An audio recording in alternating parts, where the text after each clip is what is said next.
It's Storytime with Dutch Mantell, episode 115. We're going to do the quick version of the plugs. I'm including, by the way, Dutch, your turn that towards me. We're doing what towards you? Oh yeah, you're just talking to the microphone. This is going to be a minimal editing episode, I'll tell you, because we need to rush this out and me escape, basically, for the day. So, not lengthwise, though, of course. We just like the post. We'll do our best. So we'll do the quick version of the plugs. ProWrestlingTees.com. Visit us there. Facebook. Visit us there. Storytime with Dutch Mantell. Dutch has 2 books. Storytime with Dutch and Tales from a Dirt... No, it's not Storytime with Dutch. What the hell is it called? The World According to Dutch. Dutch, yes. For God's sake, I've said this 115 times. Well, you're nervous today. Well, apparently so. I'm just tired. This is a big important week in your life. And the people know why, right? Yeah. Well, I was singing to you, is it because I sang to you Boston's Amanda? I'm going to tell you like a man to make you understand, Amanda. That one. If you could harmonise with me as well, that'd be lovely. Well, that's one thing I can't do. I can't sing. I can attempt to sing. Did you ever sing when you played guitar? Did you ever attempt? Because, I mean, you do the picking style, don't you? So, but did you ever try and do a campfire sing-song? I have tried it, but I need people with me to cover me up.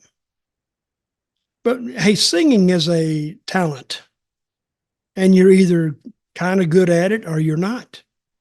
And I found out that I'm not very good at singing. So guess what? I don't even attempt it. And it saves myself a lot of embarrassment.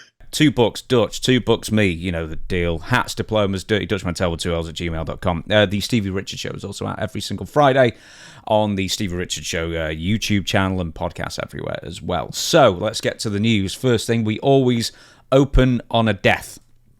Sort of a cold way of putting it, but I guess we sort of do because that is actually the most important news. And someone who I'm not sure you work with, but I think he was in the Southern Territories here, there, and everywhere for a spell, was Sonny King. Died at the age of 79, had been dealing with Alzheimer's for a decade prior. So, Sonny King, what do you know of this man?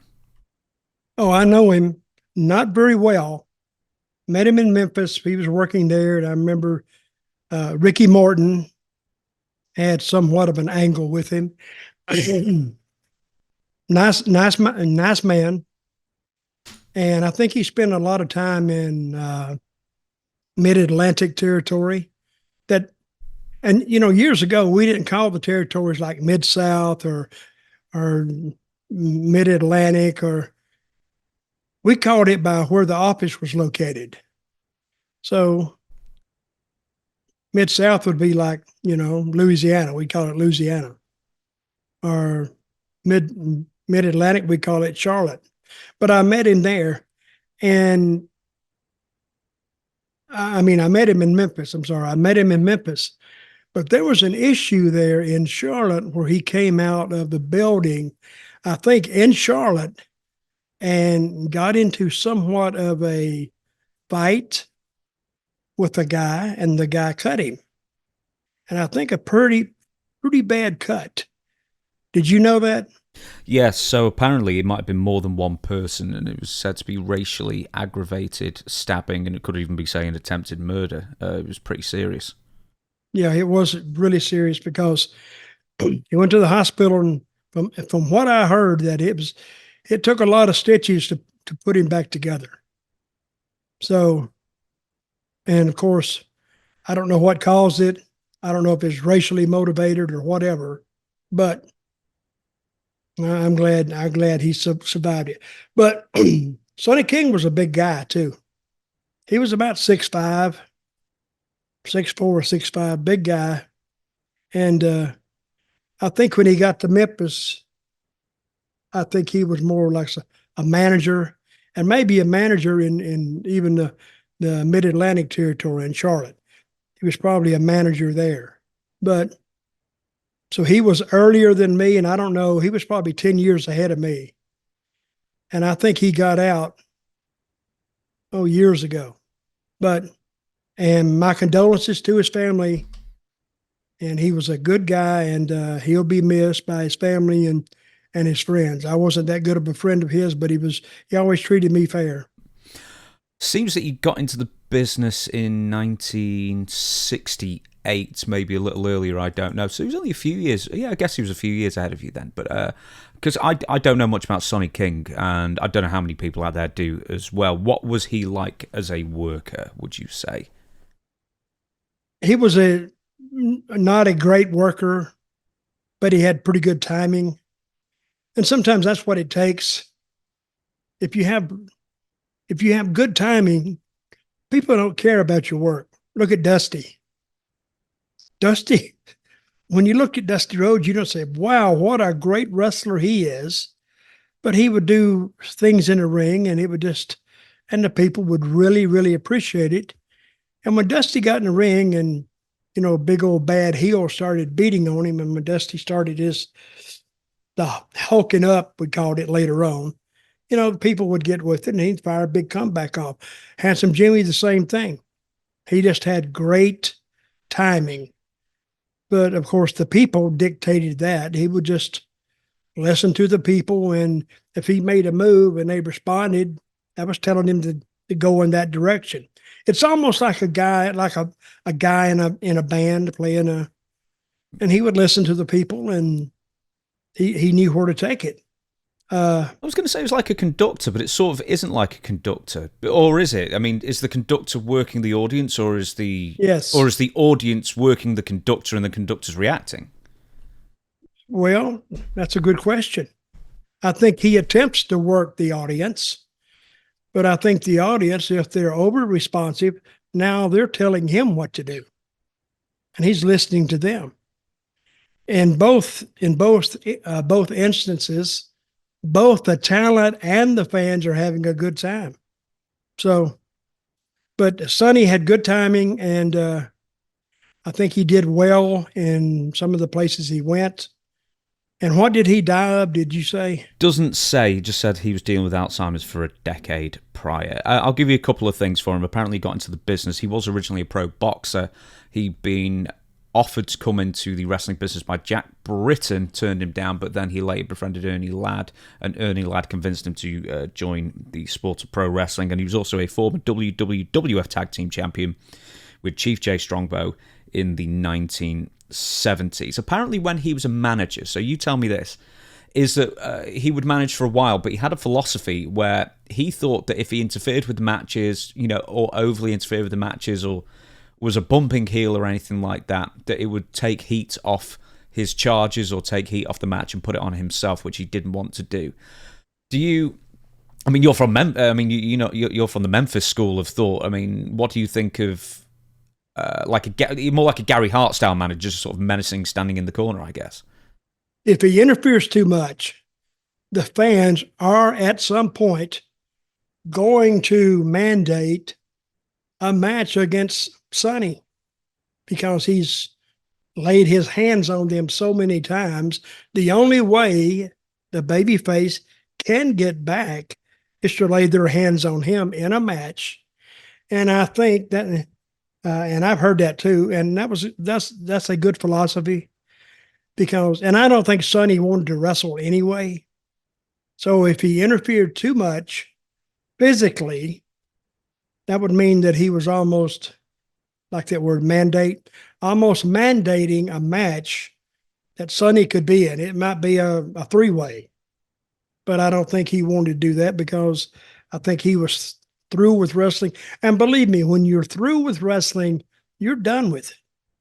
Because wrestling if you don't do it on a regular, consistent basis, and you go in and you try to do the style you've done before, the next day you won't be able to move. Funny, after you've done it all your life, and then you take a few bumps and spills on that mat, and you'll feel it then, but the next day you will really feel it. So I wouldn't even attempt to get into the ring again. I might get in there, but nobody can touch me. I would sue somebody that touched me in a ring. Abuse to the elderly. That's what I'd do. Would you be winched into the ring? Yeah, what now? Would you be winched? So, like a forklift truck or something, like drop you in for 5 seconds, a count of 10, and then you take it out again. Well, if I was winced in there, I'd just be right above to where they couldn't reach and grab me. Then I'd shoot them birds and all, But that's a good philosophy, because if you don't want to get involved, and just don't touch them. And Gary Hart, same thing, and I have a 6-man tag, and I'll send it to you, not right away, but a 6-man tag with me, Gary Hart, and can't remember the other guy. We're in Houston. We are against the Von Erichs. I think it was my second week in the territory, and I was in a 6-man tag with Gary Hart against the Von Erichs. And I was watching that match the other day, and I'm thinking, 2 of the Von Erichs we got in the ring, I hadn't even met, because you're in separate dressing rooms in Houston. They're on the other side of the building, and the heels are on their side of the building. So, and Gary Hart was the booker. When he gave us the finish, he just gave us the finish. And so, okay, well, of course, it was for me to get beat. I don't care. I mean, Houston, if you were working Texas, that was your week. You could go to Houston, and this is in the early 80s. You could pick up for one night $700, $800 just underneath. Not even the main event. Main event picking up $3,000, $3,200. And that's why the promoters didn't like Paul Bosch, because he paid so well. The other wrestlers looked at the other promoters and say, wait a minute, how can he do it and you don't do it? And they didn't like that.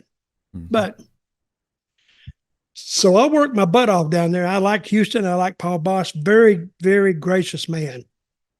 When he met you, it's like, I'm glad you're here. Appreciate you being here, and very, very nice guy. So, but anyway, I just brought that up. I have that tape. I'm going to send it to you, and we will play it right here sometime, because I think the statute of limitations is over for it, so we could play most of it. WWE own that footage in Houston. I don't give a crap if they do. We'll play it anyway, don't worry. We'll find a way around. Right, we're going to move on. Vince McMahon, the new Netflix series. You messaged me when this was announced as well, because you were particularly keen on this. So Netflix will premiere on September 25th, a new series on Vince McMahon. 6 episodes, 1 hour each, with the director of Tiger King, Chris Smith, promising to pull back the curtain to reveal the true Vince McMahon, obscured beneath the persona he presented to the world. Interruption. Tiger King, what is that? Well, you must have seen the Tiger King a few years ago. The guy with the cap and the mullet and the mustache, and Carol. I know Baskin. The name. I don't know if I saw it or not. Well, it was like during the first lockdown. It was like a massive lockdown hit. You must have heard of Tiger King, no? I've heard of it. Yes, it is a good documentary. That was really, really funny. That documentary. I mean, apart from the paid hit. But even that was funny, because, you just got some competent people to try it. Let me ask you something right now, but don't get off topic. You ever hear the documentary Don't Fuck with Cats? Seen it. That's really good. Woo! So if you haven't seen that, folks, excuse my language, but that's the name of it. And this guy, he committed a murder. And what they did, they crowdsourced everybody who was familiar with it, and everybody got bits and pieces of information, and they finally figured out who this guy was. Yeah, and it turns out, well, let's not give any more up, but it's on Netflix. That's really good.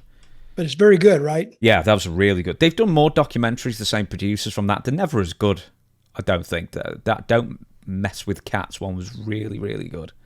True story. Mm-hmm. Well, we'll see how true this story is as far as a 6-episode Netflix series. So anyway, Chris Smith promises to pull back the curtain to reveal the true Vince McMahon, obscured beneath the persona he presented to the world. Smith told Netflix, over the 4 years of production, the story evolved in truly shocking ways, culminating in some extremely harrowing allegations. The final product is a revealing documentary that we believe, offers a rich and nuanced portrait of the man and the complex legacy he left behind like he's dead. He's still alive. But in all seriousness, this is a Netflix property.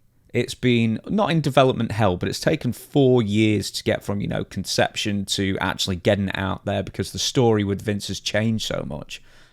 But then WWE is just signed with Netflix as well. I mean, can you trust it to be entirely unbiased?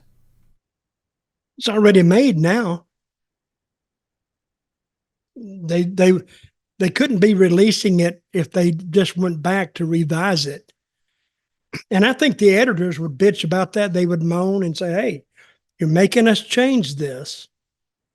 And hey, Vince has nothing to do with WWE anymore. And he is really a unique individual. I had heard things about Vince, but I don't think nobody knows really the true Vince. I don't even think his wife knows the true Vince. I don't believe that. She may say she does, and she may, I don't know. But Vince can be a strange individual.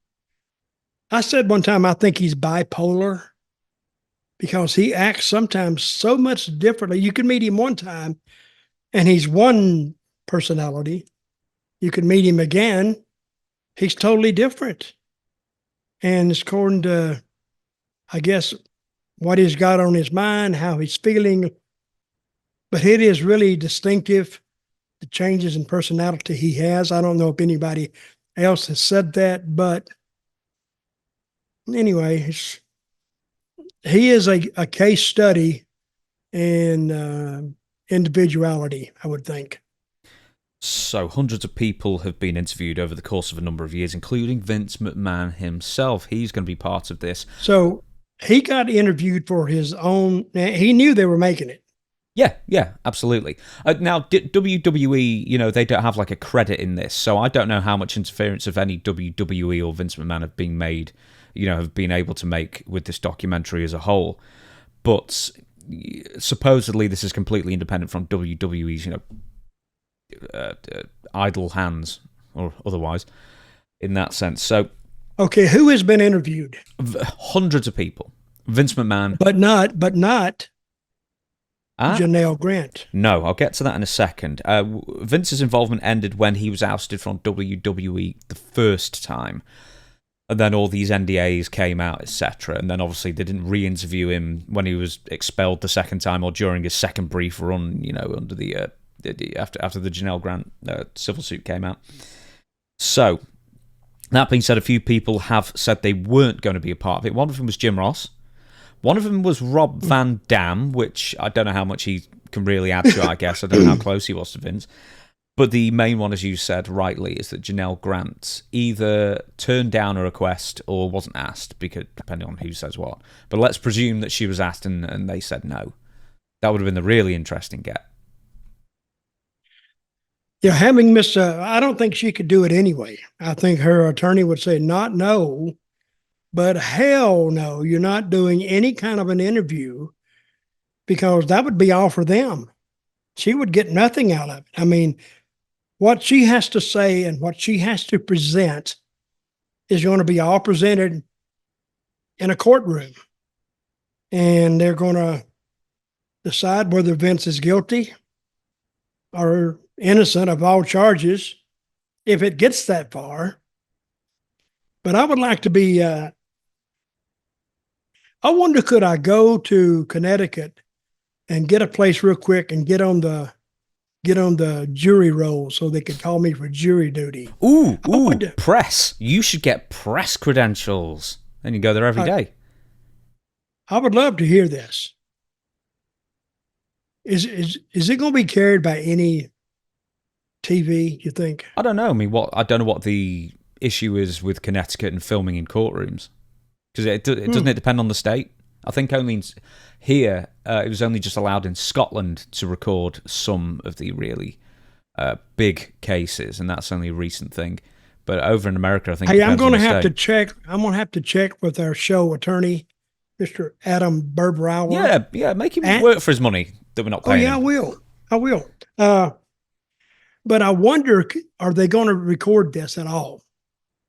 Is it all recorded or no? I'm sure it is. Maybe not for, publication, But don't you think they would record every trial they have just in case something goes wrong and they can look back at it? Well, that's what the court stenographer's for. I know you like that word. You know, I do like that word. At the front, yeah. Well, that was how it was done in the old days, but what are you hoping? So if we leave Janelle Grant out of it, now what are you hoping to see or be revealed by this documentary? Because obviously we don't know what's going to be part of it. We don't know what kind of slant it's going to take. Because obviously everything has to have a slant. And, you know, is it going to be negative? Well, it can't have too much of an anti-Vince slant if he was in on part of it. See what I mean? Mm. Didn't they stop producing it maybe like the end of last year? Well, adding to it, writing it. Absolutely, yeah. Apparently, it was going to be a 4-episode series, and then it ended up being 5, and then it ended up being 6. So at least 2 episodes, it seems like, is going to be dealing with Vince's ousting from WWE as well. So, you know, there'll be hopefully 2 solid hours on the last 2 years of his life. I'm going to predict it's going to be a well-watched documentary. Mm. I think a lot of people are interested in this. Because I am. I'll watch it. Well, specifically, what are you hoping to see? Do you hope to see stuff about, you know, the territory days, his early life, his alleged criminal activities? What are you hoping to see from this? Criminal activities in what way? I don't know. Sex trafficking and abuse, you know, I guess. There is a charge about him that he covered up a murder. Oh, with Jimmy Snuka? With Snuka. I'd like to see that, because that's always been the rumor that he walked in with a suitcase full of money in the police station, and then he walked out bare, you know, empty-handed, and took Jimmy with him, and no more was said. And what year was this? 83. 83. 40 years ago, which is possible. But anyway, I would like to see that. I would like to see how many women did they interview? That's what I want to see too. They've not nominated everybody, but I'm presuming quite a lot. How many would be willing to go on the record, though? You know, because I'm wondering if there are more NDAs that we don't know about that he paid out of his own pocket. Of course they are. But, you know, like we know the ones that came through the WWE. If I knew that there was millions of dollars involved, I would have transitioned when I was in WWE to a female, and I'd got Vince in a room, and then I'd suit him. You would have kept the mustache, though. I would have, but I'd taped it down. You know. Well, if you tape it up. Yeah, and tape it up like that and do like double sideburns. Could I do that? Yeah, I could do that. Look, I think I'm gonna. That's why I'm gonna do the show next week. Oh, I'm gonna just pin it up there like that. They don't look too bad. Anyway, but I'm going to watch that show, and I think, and we'll comment on it here, because things like this, they are a godsend to shows like, to podcasts that talk about wrestling, or anybody who deals in wrestling journalism as if there is such a thing. You know, Dave Meltzer says, "Oh, I'm a journalist." Bullshit. He goes in there and he prints whatever they say. He don't check it. He don't fact check it. Because I've read a lot of stuff that he wrote that I knew was straight up bullshit, but he never recanted. He never went back and said, "Oh, what I reported last week was, you know, it was really like that." He never did that.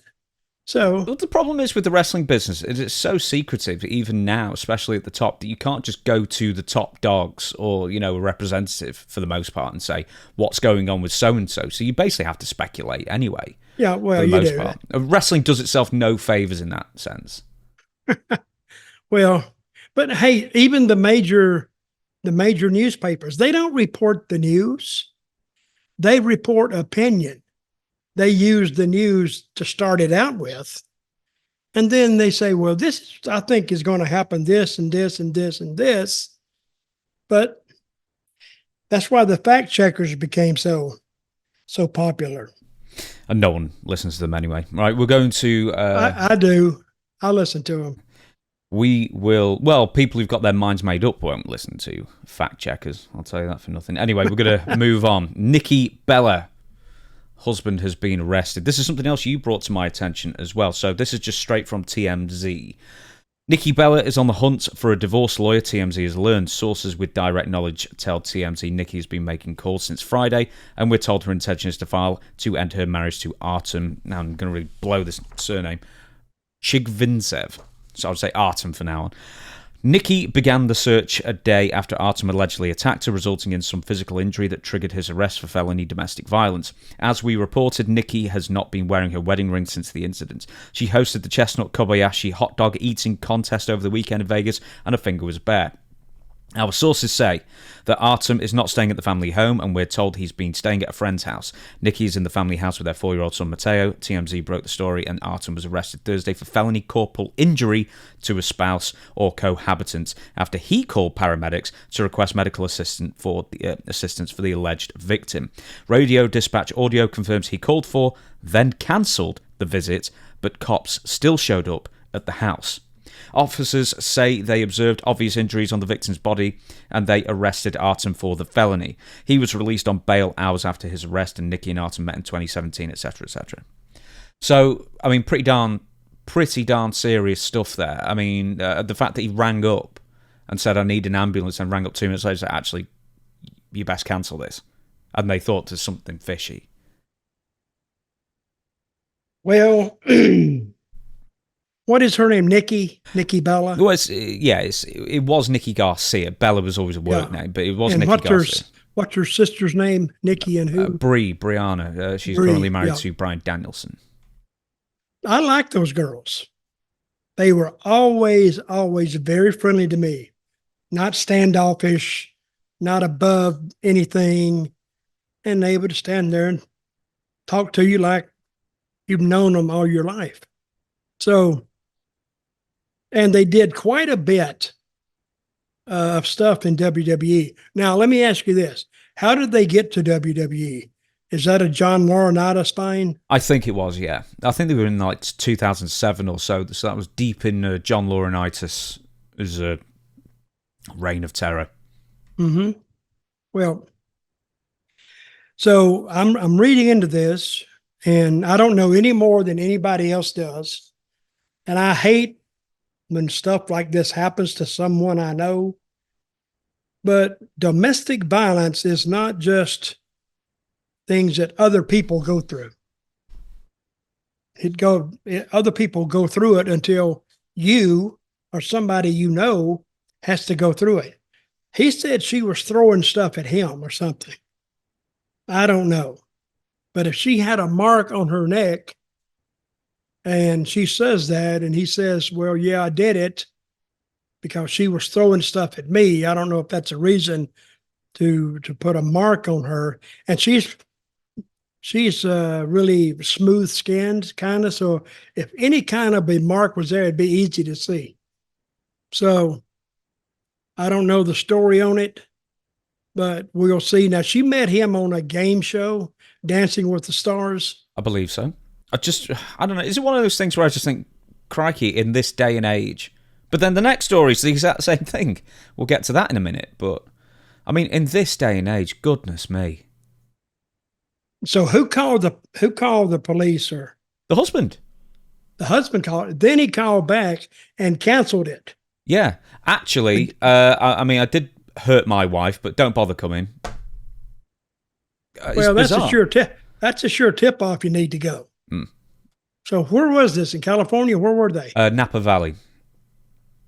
Okay. Well, I wish them luck. Hope they get through it, and hope nobody is damaged too badly. They have a child, don't they? Yeah. Nikki Bella is also suggested by TMZ that she's on the hunt for a divorce lawyer. So, okay, but what do you think she married him? You think she was in love with him? Well, I hope so, if they were going to get married. I wouldn't dare speculate on that. I think we're just very quickly before we move on to the next thing is, did you ever watch Total Divas or Total Bellas in the day, even just to amuse yourself once? Never saw that. And I was there when they were kind of making it. I was in WWE, and they would bring the cameras around, and they would shoot some scenes in the back. And I think I got on camera there one time, but I never watched the show. The usual reality crap, you're not missing much. We're going to move on. Sadly, it's just a similar story, but Odyssey Jones fired. Now, this is slightly more bizarre, really, because it's we don't know all the facts yet, but apparently I'm guessing that WWE knows more than we know at this point. But anyway, Odyssey Jones, after 2 years in the wilderness between NXT call-up and main roster debut, made an impact on WWE Raw a few weeks ago and aligned himself with the New Day, and seemingly would have triggered a slow burn heel turn of Xavier Woods. We actually even watched it and we referenced it a few weeks ago. Then, a few days ago, Odyssey Jones was removed from the internal roster and also the WWE.com public roster with no explanation. So a couple of days later, Odyssey Jones was said to have been fired. Sean Ross Sapp wrote for Fightful, Odyssey Jones was removed from WWE TV when domestic violence allegations came to light, Fightful has learned. We've not heard of an arrest or charges being pressed in relation to the situation. We've reached out to WWE for comment, as well as clarification on his status. Talent had not been informed of the situation. So, this is pretty explosive stuff, because they only just got him on the roster and figured him in a decent spot, and then off he goes. Yeah, that almost directly flies in the face of what you just said. They think that, wouldn't they have known this 3 weeks prior to him getting fired? Wouldn't they know that?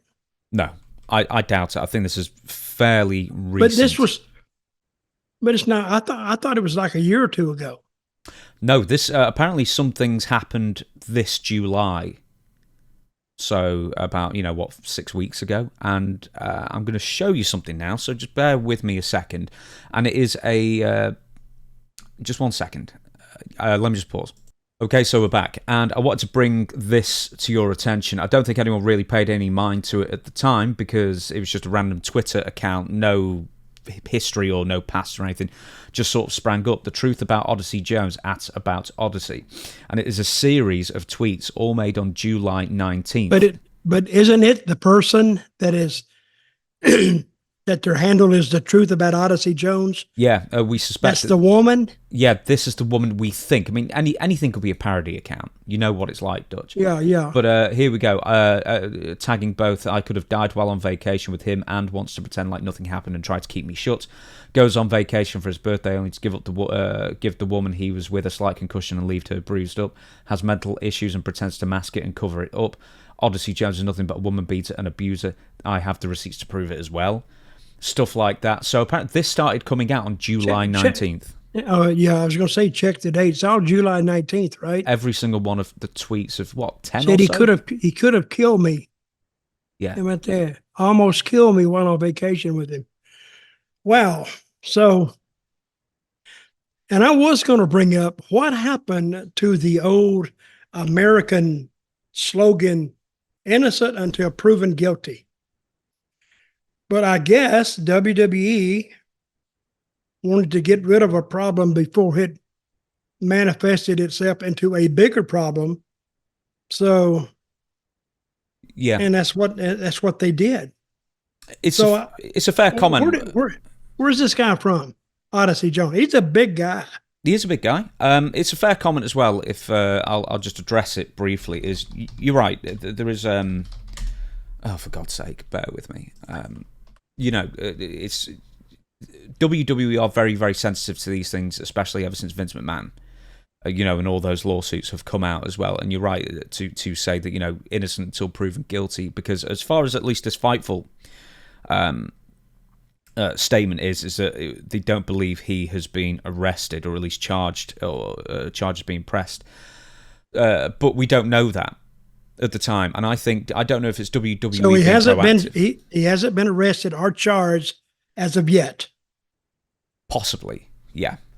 That's where we're at the moment. We don't know if he's been arrested and charged, but he could be. Brooklyn, New York is where he was born. His alma mater, Syracuse University.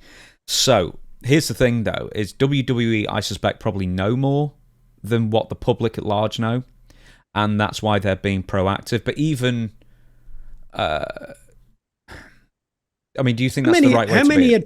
How many attorneys do you think WWE has on salary? Oh, they'll have a team. They'll have a small team.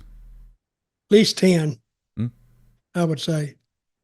So they've investigated this.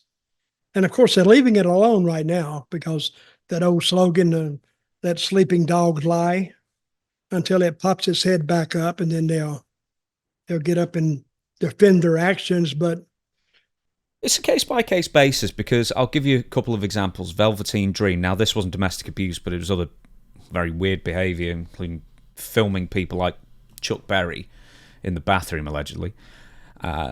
They got rid of that dude, and everyone was like, "Well, I can't believe you just fired him. What's going on?" And then a few days later, who filmed Chuck Berry in the bathroom? No, Chuck Berry apparently had a restaurant, and he put hidden cameras in the women's bathrooms. Oh, okay. So yeah. Anyway, Velveteen Dream was fired, and then everyone couldn't believe until more of these stories started filtering out. And then with Odyssey Jones, they got rid of him immediately. And I was thinking with Enzo Amore as well, because there was an allegation made about him, but it was, I think pretty much it was fairly quickly debunked with Enzo, but WWE never gave him a second chance. Are they being too sensitive, do you think, to these kind of allegations if there's no conviction or at least arrest? Well, it's their company. They can do with as they please. A different owner, different regime. Now, Vince would just let 3 months go by and just ease back into it. But the way the world is now, when you do something, you're going to have a bunch of people who's going to rally behind the women. And if he did this, he's a piece of crap. Really, he is. And I'm not defending him at all. But like I said, Endeavor, they want to start off with a clean slate, and they want to lay the law down now. This is the way it's going to be. And they don't want any problems going forward. I don't blame them, because wrestlers are like football players or like anybody else. They're not perfect, but they're under the spotlight more than regular people. And if I don't, even I've worked with people that I heard things about. I didn't want to work with them, but since they were employed there, I had to. So I went ahead and did it. So they don't care what the talent thinks. They care what the customers think. They pay attention to what fans think and feel, because if it's going to hurt their bottom line, they'll do away with the guy. So and I don't know how much you know about this, what was Odyssey Jones, what was the charge? That he beat a woman up? Yeah. A girlfriend? Yeah, just a woman? No, girlfriend, domestic violence, DV. Okay, what if it was just a friend and it happened? Would that still be considered domestic violence? I think you have to be cohabiting or married or something like that to have it count, because it's within a relationship. I think domestic violence counts. Well, to me, I don't care if they got rid of him or not. I'm not fans of the real big, heavy set guys anyway, because they can't do anything. I mean, you finally have to find guys that know how to wrestle to get in there to wrestle them, to make them look like they belong. That's a talent in and of itself. So if they got rid of him, fine. And now the other guy you was talking about, what was his name? Velveteen Dream, yeah. So that wasn't. But I think domestic violence. But I think he was fairly well. He was pretty decent in the ring, right? He wasn't a great wrestler, but he had a great character, sort of like Randy Savage-esque. Okay, now why did they get rid of him? I think there were drug issues, and then there were lights of creepy behaviour, let's say, as well. Just various things. So they just said, you know what, you're not worth it, buddy, and got rid of him. What kind of behaviour? Creepy. Creepy behaviour. Yeah. So, I sent you one thing, just wanted you to get your opinions on it, because it's a very small thing with a big feud surrounding it, and it's CM Punk and Drew McIntyre and the bracelet that's been going around for months. So you watched the execution of this latest continuation of the story. What did you think of it? Well, that continued the story, and they didn't rush through it. They gave it time for you to absorb what was happening, and he walked away. Then he came back. Drew McIntyre came back and beat him up again. Then it's about the bracelet and the bracelet is the one that his wife gave him, or he gave his wife. No, or a what? fan made it for him. She presented him the bracelet, I don't know, at signing or wherever it was, and he just continued wearing it, and it genuinely is the bracelet that the fan made for him. Mm-hmm. So, I mean, amazingly, so whatever this fan's name is, she'll be, I don't know if she'll be over the moon to realise that, she's played a major part in the storyline, or at least inspired part of it. But that is a believable part of the angle, because that makes it, that personalizes the angle, and angles do well when they're with personal issues. Now, Drew and CM Punk have had their problems, but this has actually gone on more than I thought it would go on. Yeah, about 9 months now, something like that. And that's the beauty in wrestling, because you can, and I think they tried to move away from it, or it appeared that they tried to move away from it and then came back, because fans don't forget.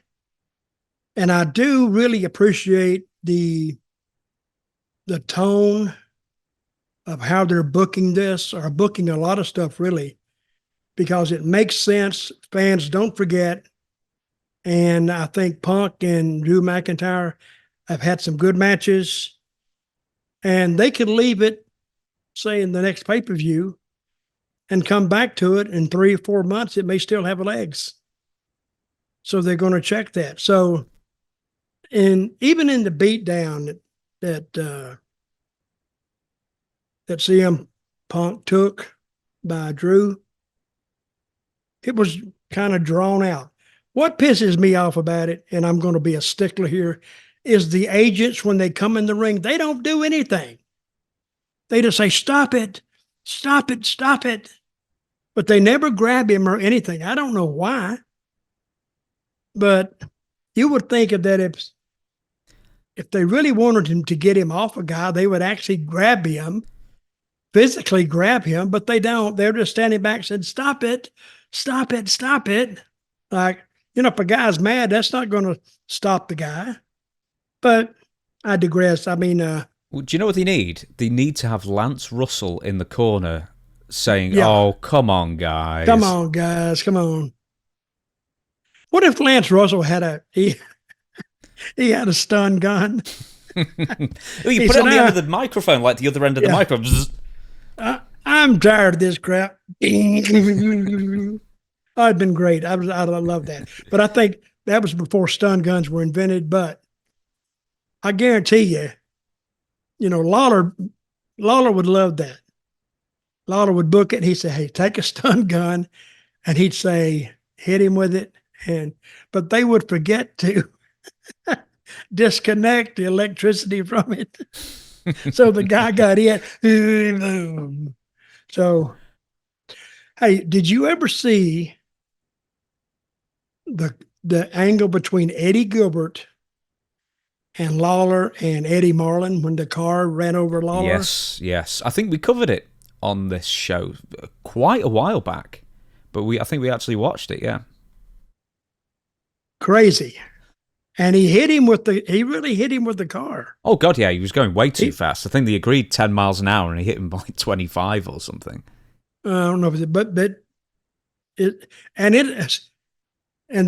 police came down there because they were watching it too.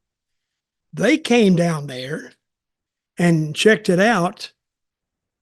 And see, that's the time when you can say, guys, come on. It's a show. He didn't really hit me with the car. Well, it looked like it to us he did, which he did. So, and they kept calling the stations, I think, that whole week, checking, some of their sergeants and They were checking with that and see if they was going to do any more of that stuff. And if they were, they needed to be informed because they got a bunch of calls that day, the police, about checking out Eddie Gilbert running over Jerry Lawler with a car. Well, that's a fairly big thing to feud over, is, vehicular manslaughter. But I mean, a bracelet's a very small thing. But I sort of appreciate that for anyone with an idea of the history of wrestling. A lot of feuds would be over something really, really small, and it would just be trivial, really. But it's just a symbol for a bigger, a feud, something tangible. But it makes sense, right? It because does. somebody can get mad over just a little thing that really means nothing in the total scheme of things.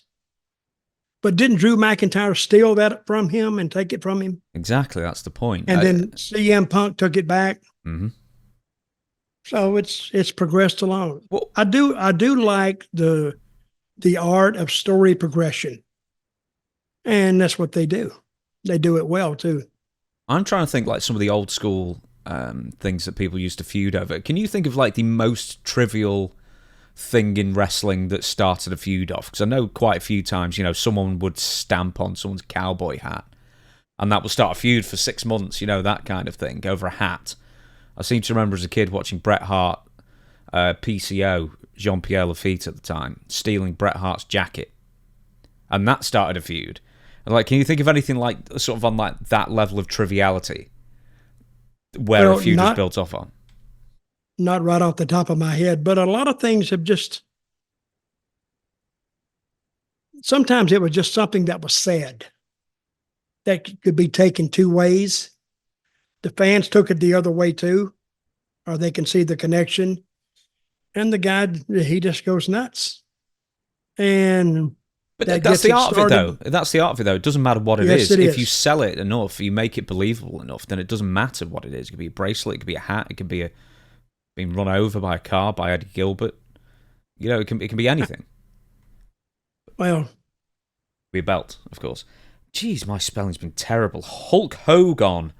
I've spelt now, so we're moving on, and you can't have failed to have noted a couple of news stories that came out of Hulk Hogan's latest interview. Now, I know, like, along with Vince McMahon and Ric Flair, he's one of our favourite subjects to discuss, and Hulk Hogan never fails to deliver as far as just coming out with just a stream of crap.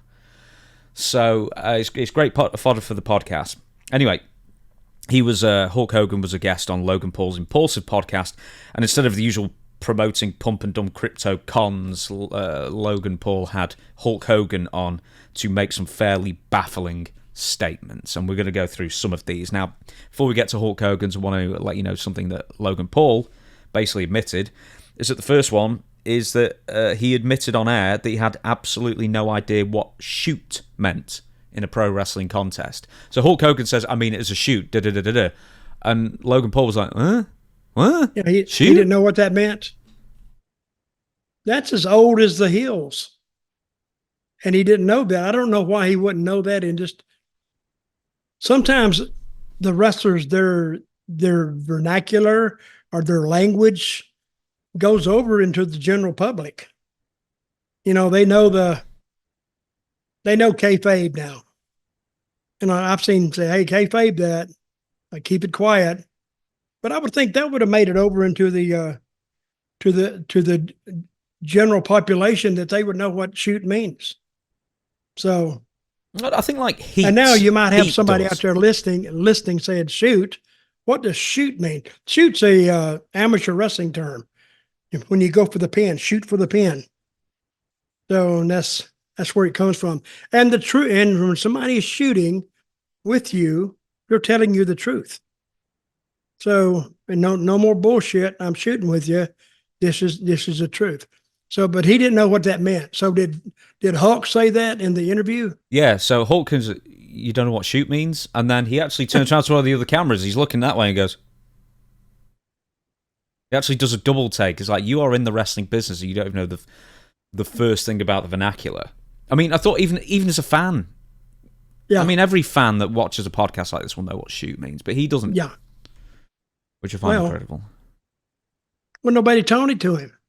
See, he didn't come up through the wrestling business.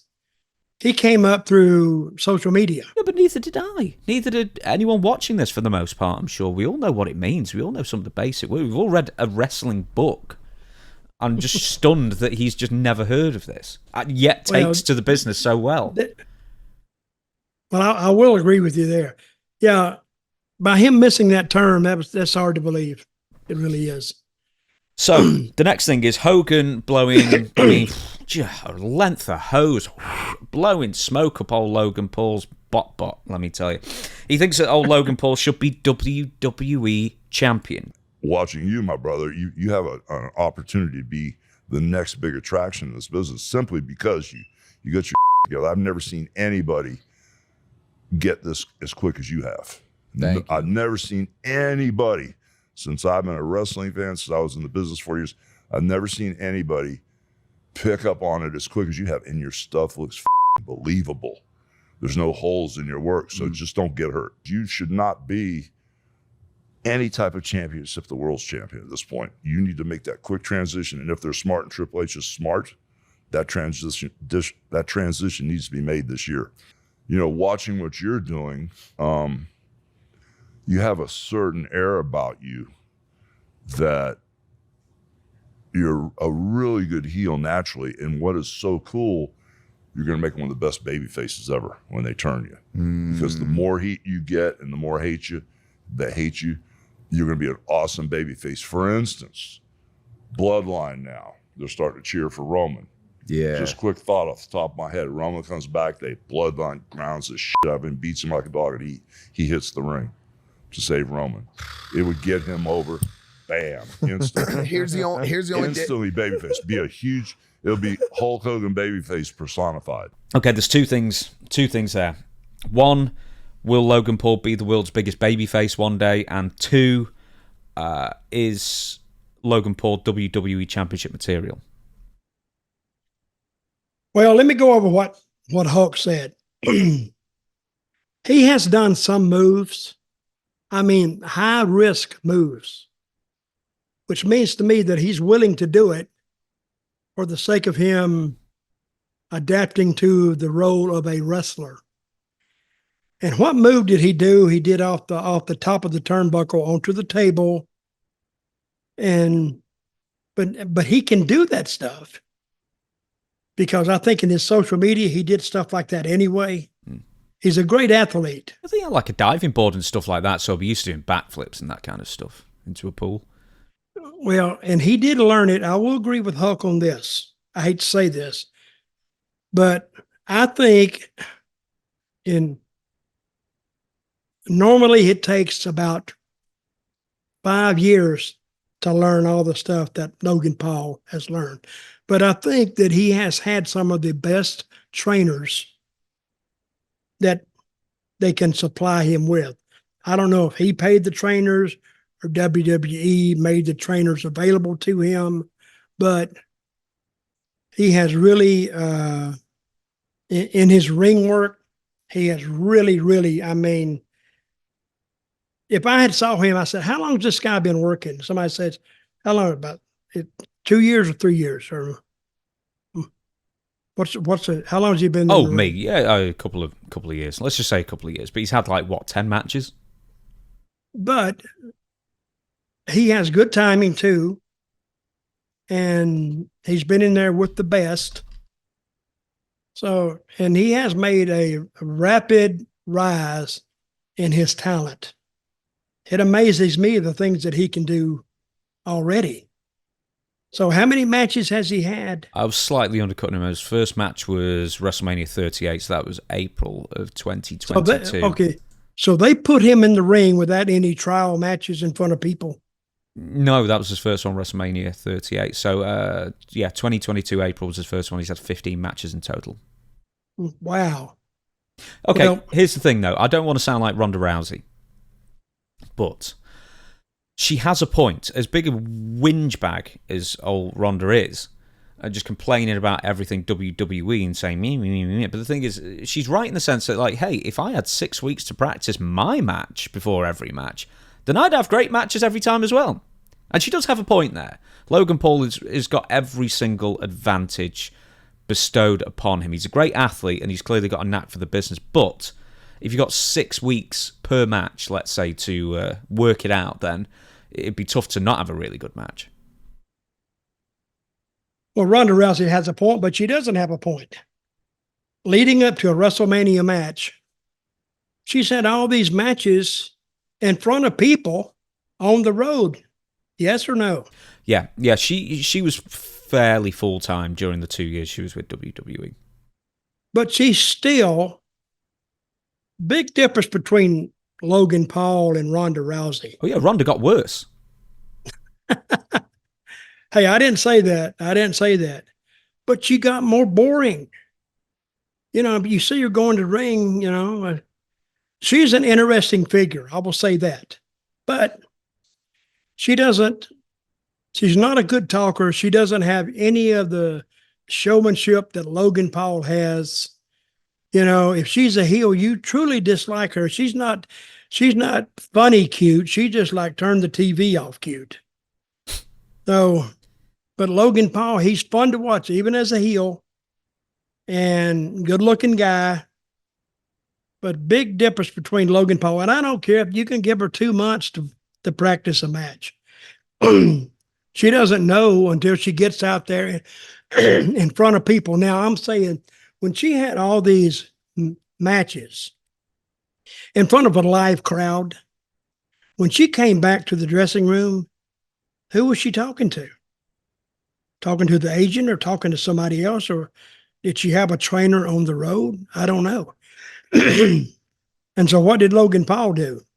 Logan Paul went to the center, I guess, right or no? Mm-hmm. Yeah. No, he would be practicing for weeks beforehand for matches, yes. So it's not like he's not putting in the time. Well, she's put in the time too. But you got to tell me, who would you rather see have a match, Logan Paul or Ronda Rousey? Do you know? Because I really am a big Ronda Rousey fan as far as her beginning in WWE, and then I've got a feeling that too many people got in her ear about what she should be doing. It's almost like the Ken Shamrock thing. I'll give you an example. Is the more Ken Shamrock wrestled in the WWF, and yes, he had pro wrestling experience in the late 80s, early 90s, but you know, he ended up going into shoot fighting, that word that Logan Paul doesn't know. And then when he got to WWF, originally, he was a shoot fighter in a pro wrestling context. And the longer he was there, then he starts busting out the hurricanranas and the Irish whips, and then he just becomes like everybody else. And I think that was Ronda Rousey's issue doubly, except for the fact that she was never actually good at the pro wrestling side of it. If she'd always kept towards a shoot style of wrestling, and she wrestled different to everybody else, that'd be great. But then she starts getting amalgamated and homogenized, a couple of words I'm sure you'll like. And then she just sort of exposed herself as not that good of a worker when it was all said and done. So she was diminished returns ultimately. Okay, if she went into the ring in a pro wrestling match and did the shoot style, you know who doesn't know how to do the shoot style? The WWE talent. So you're handicapping yourself either way. But guess what? Do shoot style and do it super quick. Ultimate Warrior style or Ronda Rousey style when she was in UFC. I mean, the shorter the bouts went in UFC, the more people tuned in the next time.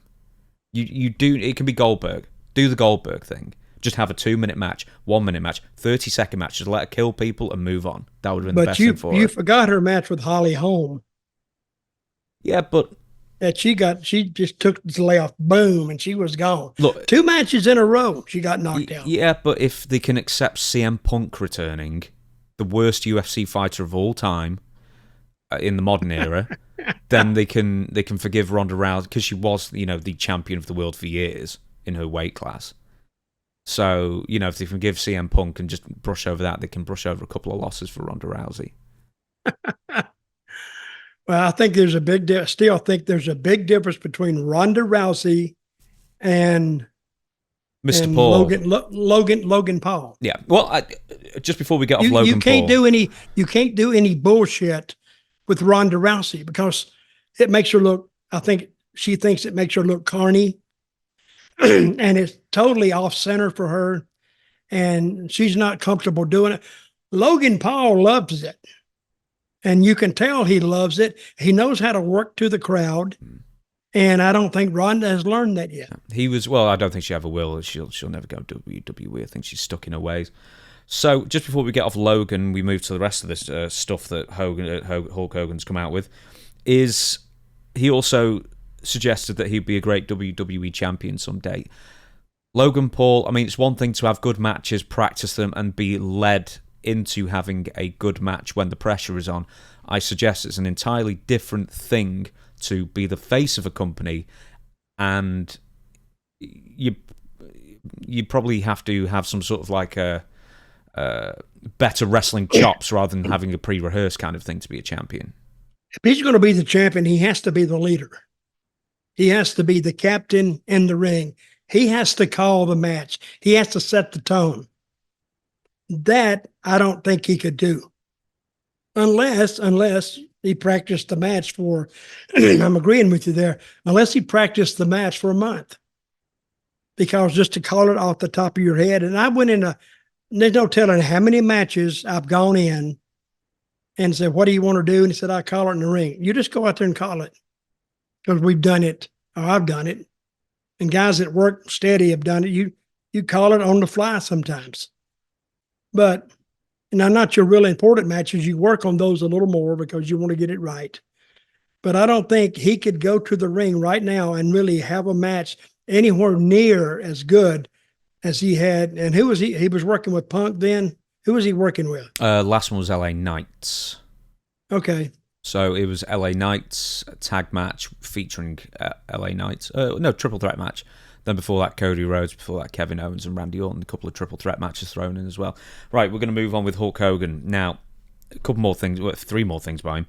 Hogan also on the same interview adamantly claimed that he didn't exercise his creative control clause on that night or any night in WCW. I've sort of copied this from a website, so it doesn't really make sense. In fact, Hulk Hogan insists he never took advantage of his WCW creative control clause, which would guarantee him input on creative decisions regarding his character. I had creative control, and I never used it the whole time. But, and I didn't use it this night either. But, when I walked out, Scott and Kevin almost because they had no idea I was coming out, and so it was kind of cool. Here's the thing with Hulk Hogan, is that he apparently used his creative control clause all the time, including his own friends going to him and asking to have finishes changed, which he granted. Eric Bischoff himself basically pointed at Hulk Hogan. I think Kevin Nash did as well, and said, really, Hulk Hogan ran WCW because everything had to be run through him. He didn't just have creative control for his character, he had creative control in the company.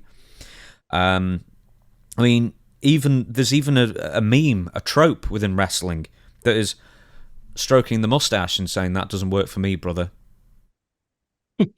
Why does he just say he never exercised it? Of course he did. No, I don't believe that at all. But see, there's a lot of guys that will do that, even if they don't have creative control. They will come up with things like, Bret Hart. Say Bret Hart. No, I don't like that. What do you think it's semantics? I'm sorry to interrupt you, Dutch. Is it semantics that he never formally submitted anything in writing saying, I exercise my creative control to change Goldberg versus me to be a televised match? That kind of thing. I have no idea. I don't know. But I do know, and I've heard this from some of the guys, that, if you didn't like it, you didn't do it. Because he was the big star, WCW, the big star.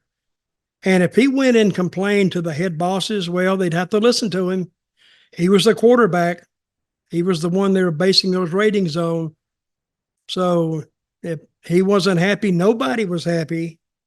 And I think he used that creative control, but creative control is a word they use for an official act. But say Ultimate Warrior, he used it a couple of times. And a lot of guys have used it, just they didn't call it the creative control. They called it, well, I don't like this. And that's basically is what it is. And they would get something changed. They would even get the finish changed. Sometimes the other guy would be going over and they would change that, which was easy to do, really. And sometimes you take the path of least resistance, because you can actually put a baby face over and then bait the crap out of him at the end. You're still basically in the same spot. So you make the fans happy, and then you give them something to come back for. So next on the agenda, he talks about Bret Hart. He said, Bret Hart hates everybody. If it's not me, it's Ric Flair, and it's Vince McMahon. He's just picked three of the most lovable, innocent people in pro wrestling history that no one could possibly have a problem with. Yeah. So what is he saying? He hates everybody? Yeah, but as examples, he's used Vince talking McMahon. He's talking about Brett, right? Yeah. He hates it. Oh, yeah. Well, you listen to wrestlers, hey, if he was sitting around a table with a bunch of wrestlers there, they would hear him say that. And you know what they would get up when they would leave the table, and they would say, "Geez, he's miserable." No, they say, like, "Oh, God damn, does he ever shut up?" That's what they'd say. They would put a little bit of stock or no stock into what he said, because I don't think Brett is different from the day he started. It's always somebody else's fault that he didn't get over, or he didn't do this, or he didn't do that. So, and if you want to do that to pin a failure on, you got a lot of choices out there. You can just pick whoever you want and go from there. Okay, the last and most astonishing thing that he said, he's talking about mixed crowd reactions he was receiving from the WWE after he returned after a very much forced sabbatical from WWE for quite a few years over the racism storm, I believe, was exposed during the Gawker lawsuit discovery process. Anyway, when Hulk Hogan was asked about the mixed crowd reactions toward him in recent years, since his own racist tirade was revealed during the discovery phase of the Gawker trial, he said the following: "If Chris Benoit can do the crap he did, and the fans still love him, why not me? They are forgiving. I have made some major mistakes. They are very, very forgiving." So, if we can all forgive Chris Benoit. That is strong. I don't care what he said. That's just words. But what Chris Benoit did was kill two people and himself. So it was and I don't know who's in love with Benoit today. I've never heard of anybody, even on social media, go on and talk about how great and what a great person Benoit was. Who could say that without, somebody'd call you on that right off the bat. I don't think anybody is sitting around their table right now, or riding in a car right now, or listening to this podcast right now saying, "Hey, I'm a big fan. I'm a big fan of what he did, Benoit." I don't think I don't think that person exists. So what Hulk said is another thing that you say, what the hell is he talking about? If they can love him, they can love me, by God. Well, I mean, he does live in a reality where he can live 400 days in a single year because of, he travels to Japan so much. So, I mean, he is clearly on a different plane of reality that we've known that Hulkster has lived on for a while. But let's just, so he said some things he should not have said in what he thought was in private at the very least. It's funny as well because a lot of people came out and defended him at the time who were black, which I always thought was hilarious. But, a lot of people weren't forgiven. That's entirely their prerogative, or, they think differently about him. It's entirely their prerogative, and that's absolutely fine. So, but here's the thing with Chris Benoit.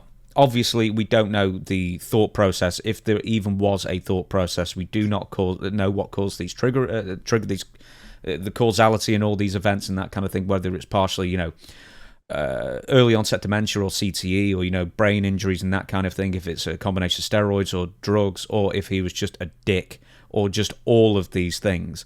And to be honest, I don't think too many people in his personal life, I know there's some people out there who are close friends, even his close friends would say he was a complete weirdo. I met him one time in Canada. I was on a WWF show, and we was up there somewhere. I don't think we were in Canada. We were in Edmonton or somewhere. And he showed up at the arena just to meet the guys. And I met him, and he's a little short bastard. He's like 5'6", I think. I'm not real tall, but I was a lot taller than he was at the time. I've gotten shorter now. But he just looked weird. He wouldn't even come into the dressing room. He stayed outside the dressing room.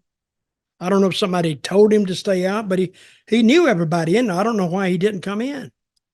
But he just affected me as he was just a little, what I call off kilter. And I walked up to him and I just felt that from him. So, and my conversation with him was, hey, how you doing? Blah, blah, blah. No more than say 30, 40 words or whatever. And then I went on. So personally, he affected me then as not a goof, but he was leaning that way. Yeah, as I say, people who even know him will say he was very kindly saying he had his idiosyncrasies, whereas a lot of people I spoke to on and off air have basically said he was pretty cruel at times. He was pretty what? Cruel. Yeah. In what way? His ribs, his treatment of certain people. It's like, as we don't know what led to that awful chain of events. So anyway, the point is that we're not really talking about Chris Benoit and that fateful weekend, of course. But let me ask you something. Do you think? But they took his brain out after he died, right? Mm-hmm. Where did he shoot himself? Didn't he shoot himself in the brain? No, he didn't shoot himself. He hung himself. Oh, hung himself. I'm sorry. You're right. Yeah. So they studied his brain and said it was like an 80-year-old Alzheimer's patient. So he definitely had CTE. So that could, but who knows how much that played into his decision making between 0 and 100%. We cannot be sure. But by so many accounts, him being off and people just meet him, he didn't. I don't think he started at 100%. Maybe not. I mean, apparently he completely personally went off the deep end after Eddie died. Like, he was inconsolable, and he just had a mental decline after that as well. So somewhere between inability to, there's just no easy answers. What can I say? But here's the thing: is like, doesn't mean you have to forgive the guy. And who out there is making excuses for him? Who has a functioning brain? There's always that odd incel on social media, or there was a video out there from Inside the Ropes and Kenny McIntosh, and they Paul Heyman was just on stage talking about whatever, and some little clown in the thing kept going, Chris Benoit, and Paul Heyman, you watched it, Paul Heyman dressed him down. Oh, he roasted his ass. And I would have done the same thing. Shut the F up. Nobody wants to hear it, and you're out there trying to stop making yourself the center of attention. And I don't know what he wanted Paul to say. He was just there just to disrupt what Paul was saying, and Paul just roasted his ass. Good for Paul. I'm glad he did that. Yeah. Now, I can do this. I don't know about you or certain other people you've wrestled or enjoy watching wrestling. Can you disassociate, and Chris Benoit's an extreme example, but can you disassociate the personal life and the professional life? Let's say for Benoit, for example, could you enjoy a Benoit match and not have it tainted by the end of his life? A match that this is just on videotape. Yeah. Let's just say, I don't know, something from 2002 Not or really. something like that. I had no desire to watch him. Hell, when he was working, because it was a style that I didn't do.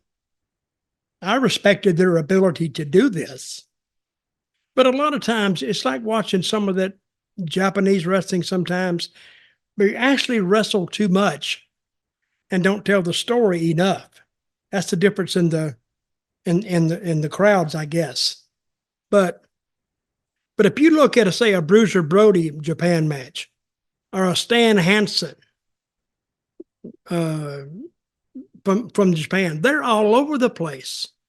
So it's easy to say what their style was, and the people still bought it.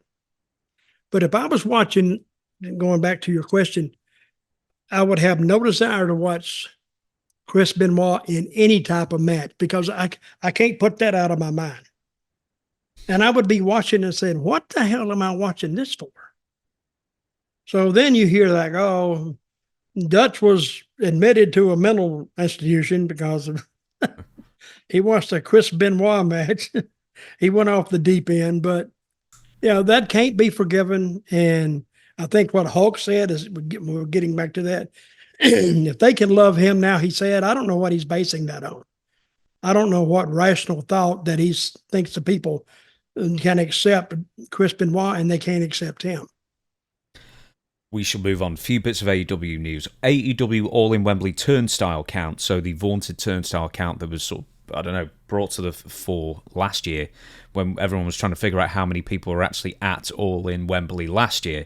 So Tony Khan claims that over 50,000 people bought tickets. WrestleNomics claims 53,393 tickets were distributed. But the actual turnstile count of people at All in... See, you say distributed. You say distributed. Yes. But I do like the way you say it, though. But continue. It's good because I'm not changing for nobody.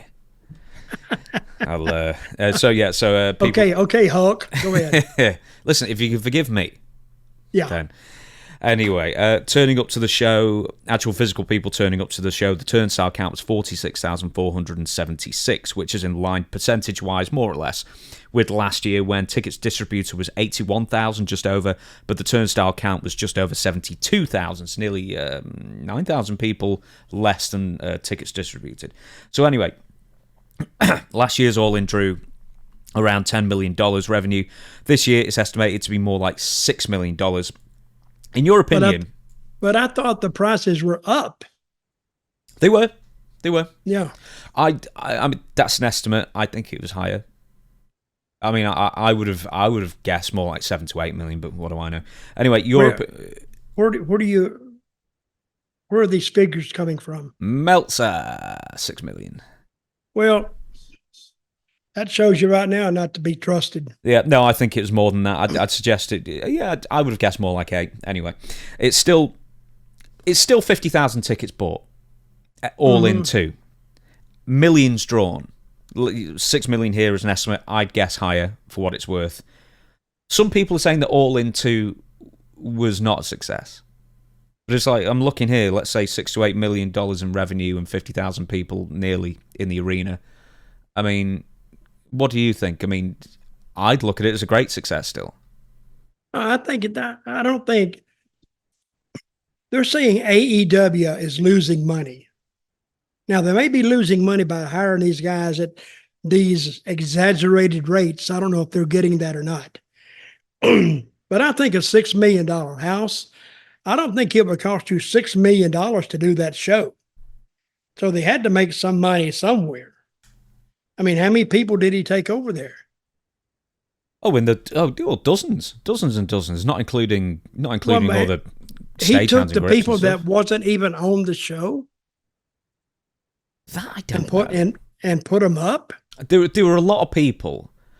There were a lot of people at the show. I mean, keep in mind that AEW we established was spending something like, what was it?